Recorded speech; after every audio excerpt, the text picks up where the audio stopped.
Qu'est-ce que c'est qu'une vérité? Une vérité est un discours qui correspond à une réalité. Si je dis je suis Joe Biden, mensonge. Mais deux qui sont vrais, impossible. Parce qu'il n'y a pas de réalité. Aucun peuple, aucune religion ne peut faire de démonstration irréfutable. Par contre, il y a une démonstration totale, irréfutable, rationnelle de véracité de la Torah. Donc on sait que la Torah elle est vraie, on peut le prouver, pas on croit, on sait. On sait. C'est prouvé par A plus B.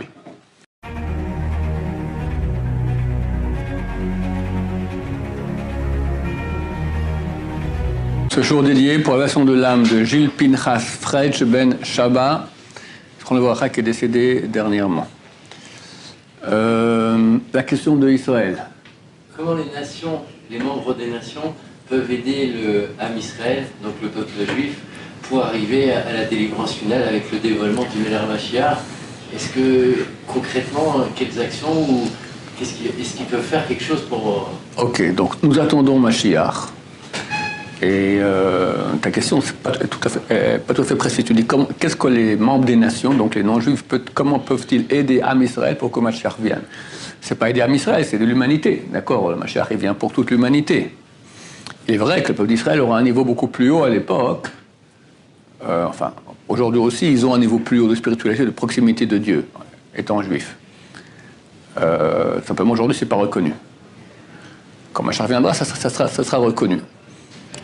D'ailleurs, c'est pour cela qu'à l'époque, les non-juifs pourront plus se convertir. Aujourd'hui, un non-juif veut se convertir, Baruch bienvenue, d'accord. Si il est sincère, etc., il fait comme il faut, alors il n'y a pas de problème.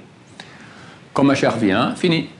Parce qu'à ce moment-là, tout le monde reconnaîtra la proximité extraordinaire du peuple d'Israël avec Dieu et tout le monde voudra faire partir de cette aventure. Mon cher ami, maintenant c'est intéressé, d'accord, ça va pas. Alors pour venir à ta question, qu'est-ce que les non-juifs aujourd'hui peuvent-ils faire? Est-ce qu'ils peuvent faire, et si oui, quoi, pour approcher la venue du Messie? Donc nous pensons que la venue du Messie est extrêmement proche, parce que le monde part en cacahuète totalement. Vous me direz, non, mais ça on aurait pu dire aussi il y a quelques siècles.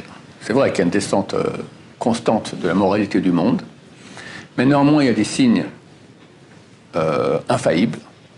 Le retour, on peut dire presque la moitié du peuple d'Israël sur sa terre. La terre qui était vide, aride, sont anormales. Cette terre-là, elle a été créée, une terre dans laquelle coule le lait et le miel. Le lait des chèvres qui se mélange au miel, des gouttes de miel qui tombent des dattes et des figues, des arbres comme ça, les deux tombent par terre et se mélangent. D'accord? Ça veut dire qu'il y a un pays, une terre extrêmement riche au niveau agricole. Et c'est vraiment le cas. Et bizarrement, pendant toute l'absence du peuple juif de cette terre, elle devient une terre aride. Pourquoi, en parenthèse, c'est intéressant? Le Zohar, Parashat Vayera, page 32, dit pourquoi est-ce que ce sont précisément les Ishmaélites qui ont eu droit à la domination de la terre, et spécialement l'endroit du temple. C'est quand même quelque chose d'assez extraordinaire. Pouvoir être les possesseurs de l'endroit du temple, il faut un mérite. Alors, grâce à la Brit Mila qui est pratique. Donc Abraham Avinu a fait faire la Brit Mila à son fils Ishmaël. Les descendants d'Ishmaël, ce sont les Arabes. Et ils pratiquent la Brit Mila. Grâce à cela, ils ont droit à la terre. Il y a un rapport très étroit entre la terre d'Israël et la Brit Mila. Les deux sont appelés Yesod. L'organe génital chez l'être humain, au niveau des cercles, correspond à Yesod, c'est la base. La terre, c'est aussi la base de tout. D'accord? Aussi, on appelle la Brit Mila pour qu'on n'aurait pas le droit à... Alors, ça, ok, mais nous, on a reçu... D'ailleurs, quand on est venu en terre d'Israël, pendant les 40 ans dans le désert, Béné Israël ne pratiquait pas la Brit Mila. Et lorsqu'ils arrivent pour rentrer en terre d'Israël, alors Yoshua fait la Brit Mila à tout le monde. Ils ont appelé l'endroit Givat Aharalot, la colline des prépuces. Tous les prépuces, et un petit morceau de chair que tu coupes, d'accord, ça fait une colline énorme de tout Ham Israël. Et ainsi, ils ont pu rentrer en terre d'Israël et pas avant. Maintenant, le peuple d'Israël a péché.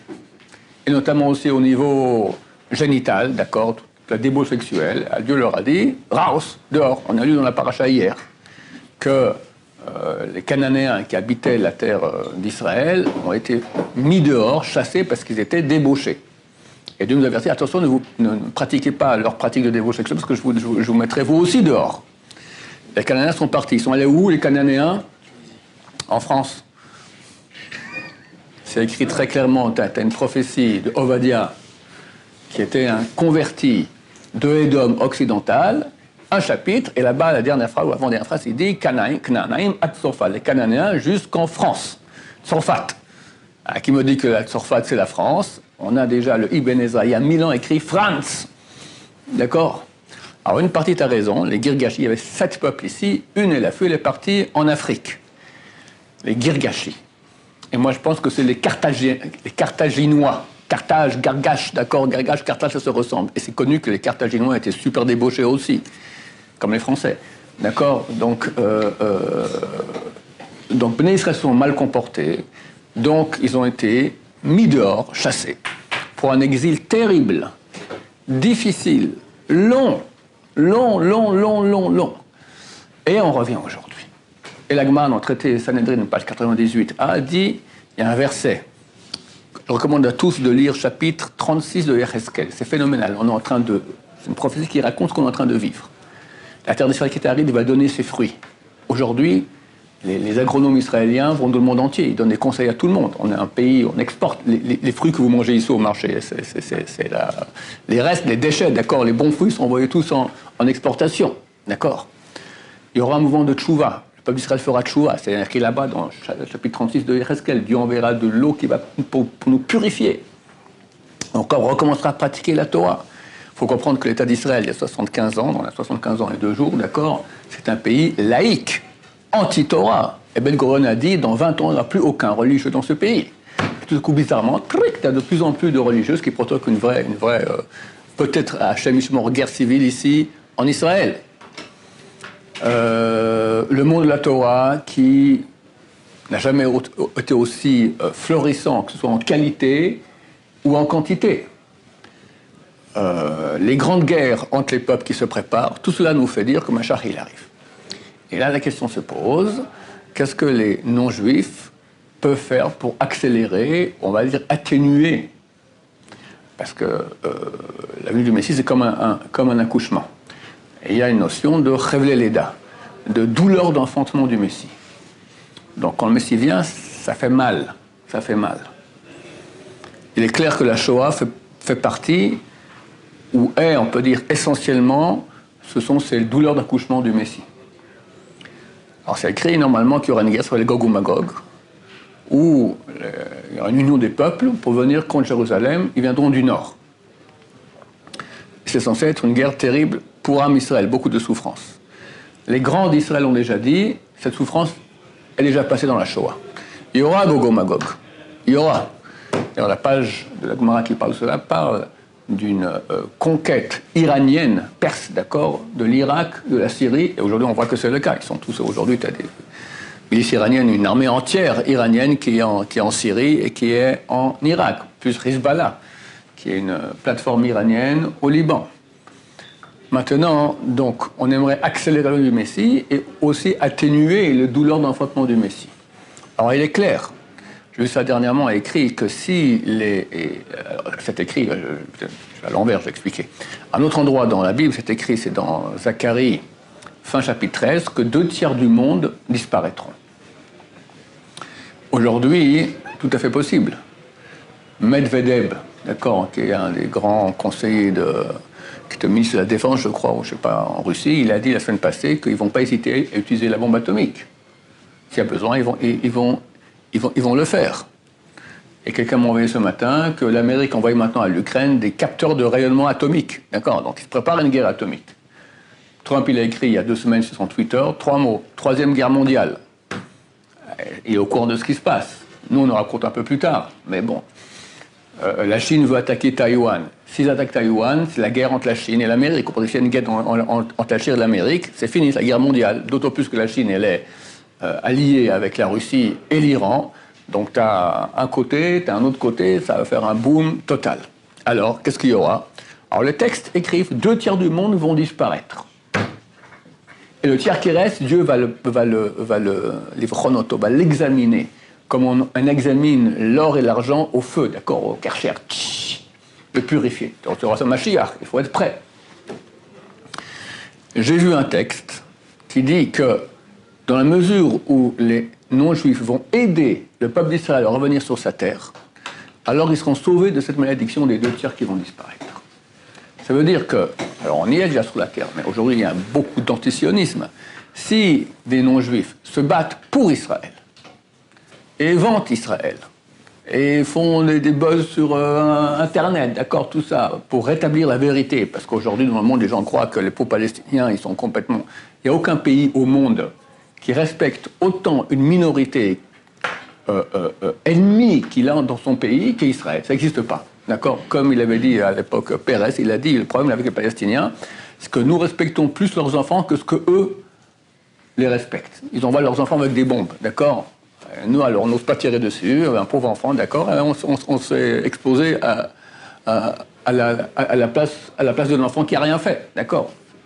Donc on a un ennemi terrible ici, qui veut notre fin, et on le respecte de façon extraordinaire. Mais dans le monde, on dit exactement le contraire. D'accord ? C'est connu que les Palestiniens, ils sont exploités, pauvres, dans une situation terrible, tués, etc., par des sionistes. Quelqu'un qui va aller rétablir la vérité dans le monde, il agit pour le bien du monde. Il agit pour la venue plus rapide et plus atténuée du Mashiach. Voilà. Quoi faire encore ? Se rapprocher du Dieu d'Israël. Il faut comprendre que la Torah est la seule religion au monde qui peut prouver qu'elle est vraie. Toutes les autres religions, ce sont des religions de croyance. Tu crois. Quelqu'un, il aime beaucoup la chrétienté, c'est beau. Il y en a qui aiment bien l'islam, il y en a qui aiment bien le bouddhisme. Ok, mais c'est tout. J'aime bien, ça me parle. Mais est-ce que tu as une preuve que c'est vrai, que c'est la vérité ? Quand j'étais jeune, on disait, à l'école, on disait chacun sa vérité. Mais c'est faux. On aurait dû dire chacun son mensonge. Parce que c'est quoi la vérité ? Qu'est-ce que c'est qu'une vérité ? Une vérité est un discours qui correspond à une réalité. Si je dis je suis Joe Biden, mensonge. Je dis celui qu'on appelle Ron Shaya, c'est vrai. Dans la réalité, c'est comme ça. D'accord ? Maintenant, il n'y a pas deux réalités. Je peux pas être à la fois Joe Biden et à la fois Ron Shaya. Une des deux citations est fausse. Attention, on dit, voilà, on va prendre 5 personnes. Un dit, le vrai Dieu, c'est le Dieu d'Israël. L'autre dit, non, c'est le Dieu des chrétiens, il a une femme, des enfants, etc. Troisième dit, oui, c'est un Dieu unique, mais il parle arabe et il a enseigné le Coran. Un autre dit, non, c'est un gros un peu jaune comme ça, qui sourit. Et un cinquième dit, il n'a rien compris, il n'y a pas de Dieu, rien du tout. D'accord ? Bon. Est-ce qu'on peut dire chacun sa vérité ? Je peux dire chacun va croire en ce qu'il veut et respecter l'autre. Très bien. Ça évite les guerres de religion, ça évite la violence, très très bien. Est-ce qu'on peut dire il a la vérité ? La vérité, il y en a une. Donc, au mieux, parmi les 5, il y a un qui a raison, ou peut-être que personne n'a raison. Là où il y a un gros crapaud, d'accord ? Personne n'avait pensé à ça, et en fait, un beau jour, on verra, c'était un gros crapaud. Qui sait ? Mais 2 qui sont vrais, impossible. Parce qu'il n'y a pas de réalité. C'est pas possible qu'il y a un Dieu avec un fils crucifié, un autre qui dit non, il n'y a pas de fils, j'ai pas de fils. Alors il y a un ou il n'y a pas. Pas les 2 sont vrais. La vérité, elle est une, d'accord ? Maintenant, comment savoir où est la vérité ? Alors la croyance, c'est exactement le contraire de la vérité. C'est je crois. Mais peut-être tu te trompes. Non, mais je crois. Peut-être tu te trompes beaucoup. Il faut une démonstration rationnelle irréfutable. Aucun peuple, aucune religion ne peut faire de démonstration irréfutable. D'accord ? Il y a les Arabes qui m'envoient les miracles du Coran. Il y a un bouquin entier qui a été écrit, qui s'appelle Les Mirages du Coran. D'accord ? Le type, je crois qu'il a dû changer de pays parce qu'il est recherché. Alors, il me fatigue, parce que chaque fois que je leur envoie, toutes les preuves comme quoi leur miracle, c'est rien. D'accord ? Il n'y a aucune preuve qui tient la route. Rien. Par contre, il y a une démonstration totale, irréfutable, rationnelle de véracité de la Torah. Donc on sait que la Torah elle est vraie, on peut le prouver, pas on croit, on sait. On sait, c'est prouvé par A plus B. Ok, donc l'humanité maintenant, elle devrait savoir qu'il y a un Dieu qui a créé le monde et a demandé au monde certaines choses. La Torah a été donnée au peuple d'Israël par Moshe au mont Sinaï, mais dans cette Torah, il y a des lois qui concernent l'humanité, 7 lois noachides. Ils ont l'obligation de les pratiquer. Dans l'optique, elles ont été données par le Dieu d'Israël dans le cadre de la Torah. Et s'ils font ça, ils ont droit au Olam Haba, ils ont droit au paradis. Sous-entendu, sinon, non. C'est le moyen presque pour... Donc, c'est clair qu'en plus du fait qu'ils vont aider le peuple juif et aider le peuple d'Israël à revenir sur leur terre, eux, ils doivent pratiquer les lois noachides. C'est clair. Parce que là, dans ce que vous dites, il y en a qui aident aujourd'hui le peuple d'Israël à rentrer sur leur terre, mais c'est tous les missionnaires qui ont comme intérêt pour eux de faire revenir le peuple. Ouais, pour que ce soit leur messie qui se dévoile. Ouais. Non, ça c'est clair que c'est pas bien. Donc, il est clair qu'un non-juif qui veut être dans le vrai, et qui veut sauver sa peau, et qui veut, on ne va même pas dire sauver sa peau, quand Mashiach vient, alors chacun sera au degré qu'il a atteint avant que Mashiach vienne. Quand Mashiach vient, il y a un dévoilement de la vérité, c'est terminé, on ne peut plus avancer. On arrête les comptes, d'accord? Juif ou non-juif. Donc si quelqu'un veut avoir un bon niveau, ce qui vaut la peine d'avoir quand Mashiach vient, eh ben, il doit mettre les bouchées doubles maintenant pour augmenter, pour arriver à un niveau spirituel plus haut, que ce soit nous, chers amis, ou un non-juif. Et dans cette mesure, pratiquer les 7 lois noachides, et plus.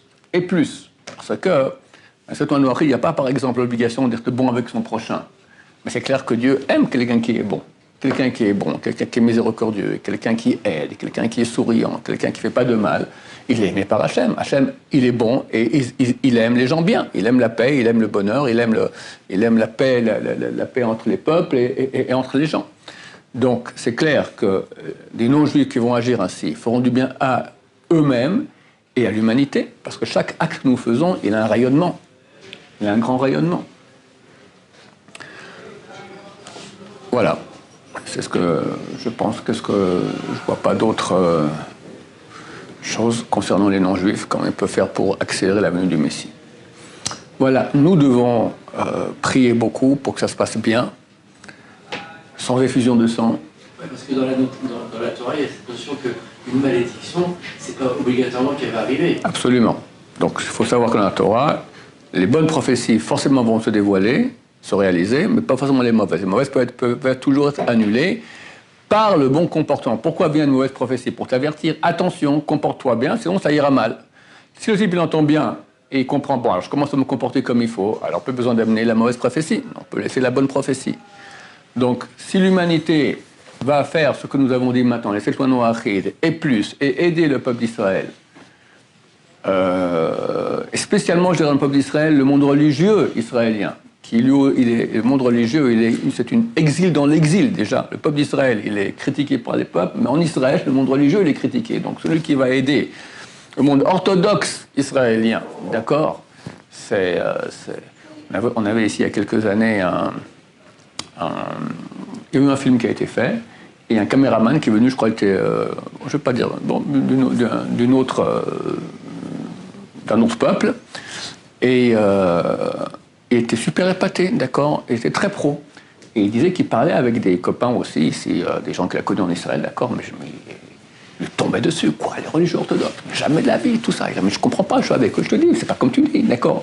Il y a aussi, comme les peuples agissent avec antisémitisme contre le peuple d'Israël, il y a un antisémitisme interne aux Juifs qui est la haine des orthodoxes, qu'on n'appelle jamais orthodoxe, je rappelle, on n'appelle que ultra-orthodoxe, d'accord? Parce que orthodoxe, c'est gentil, il faut appeler ultra, comme ça on va croire que c'est des fous. Une certaine chaîne de télévision française, ce type m'a raconté, ils ont envoyé une équipe de journalistes pendant quelques semaines à Mir Brachfeld. C'est une ville entièrement, une petite ville, entièrement ultra-orthodoxe, d'accord? Et ils ont été épatés, ils ont fait un film entier là-dessus. Mais que positif. Vraiment, il n'y avait que du bien, parce qu'il n'y a que du bien, Baruch Hashem. Et bien, quand ils sont venus, les grands directeurs sont venus, ils disent non, on ne peut pas publier un truc pareil. Il faut que ça soit antisémite, il faut que ça soit contre. C'est dans la mode. Alors, un non-juif qui va aller contre-courant, qui va aider le peuple d'Israël, c'est certain que Dieu, il aime le peuple d'Israël, il aime ceux qui aident le peuple d'Israël. Et lui-même, il va pratiquer les lois de Noachid dans l'optique qui ont été données par le Dieu d'Israël dans le cadre de la Torah, alors il amène beaucoup de bien dans l'univers. Et certainement, il va faire en sorte que les douleurs d'enfantement seront beaucoup plus atténuées. Maintenant, arriver à la venue du Messie sans aucune douleur, j'espère. Mais je ne sais pas pourquoi. Franchement, je me pose la question encore dernièrement, il y a quelques heures. C'est fou. C'est complètement fou. On voit que le monde, aujourd'hui, va à sa perte. Des gens crient « Attention, vous allez à votre perte !» et les gens continuent tout droit dans le panneau. Cette guerre entre la Russie et l'Ukraine, on aurait pu l'éviter. aujourd'hui, mais c'est un vrai massacre qui se passe là-bas. Si ça s'arrête ici, alors maintenant, qu'est-ce qu'on va faire? Ils vont faire rentrer l'Ukraine dans l'OTAN, encore d'autres pays. Ça va encore plus exciter la Russie. Mais tu es en train d'attiser le feu, et ils te disent, attention, on va utiliser la bombe atomique. Et tu continues droit dans le panneau. Je comprends pas. Moi, je comprends pas. L'orgueil. Ouais, non, mais il y a des limites. On va se faire sauter, d'accord? Le Midrash, il dit que les Réchaïm, les impies sont appelés, les mécréants sont appelés Mokdei Olam, incendiaires du monde. Alors, j'ai entendu une fois un rabbin, il y a quelques années, il a dit, mais que celui qui incendie le monde, ben, il brûle avec. Ben, ils s'en foutent. Ils s'en foutent. Hein, c'est ça, C'est pas justement parce qu'ils sont, eux, dans une notion presque d'enlever Hachem de l'humanité pour être, eux, les dieux, quelque part. Bon, ils ne croient pas en Dieu. Les dirigeants, ils se prennent quelque part pour... C'est clair, c'est clair. Des dieux, quoi. C'est clair, mais comprenez, j'avais fait un cours à l'époque, je répétais ce que j'avais dit. J'avais fait une expérience éducative chez moi à la maison, il y a combien? Presque 20 ans, d'accord? Donc j'avais toute ma famille, tous mes enfants, 8 enfants, et la petite qui avait, aujourd'hui elle a 22 ans, donc elle avait 2 ans à l'époque. Et je l'appelle à elle, et avec sa grande sœur qui a 3 ans et demi. Je lui dis, écoute, voilà, je donne 2 solutions. Soit un bonbon à toi et 2 bonbons à ta sœur qui est plus âgée, ou rien à personne. Je n'ai pas fini la phrase, elle dit rien à personne. Ça montre exactement, l'enfant, il n'est pas encore éduqué, mais ça montre exactement quelles sont les pulsions naturelles. Maintenant, tu as des enfants qui ont 50 ans, 60 ans, sont des dirigeants des peuples. Si l'Amérique entend que la Russie va devenir aujourd'hui peut-être la directive, ou la Chine, d'accord, la dirigeante du monde économique mondial, ils sont prêts à faire sauter l'univers. Mieux vaut rien à personne que toi plus grand que moi. On est dirigé par des petits-enfants avec des traits de caractère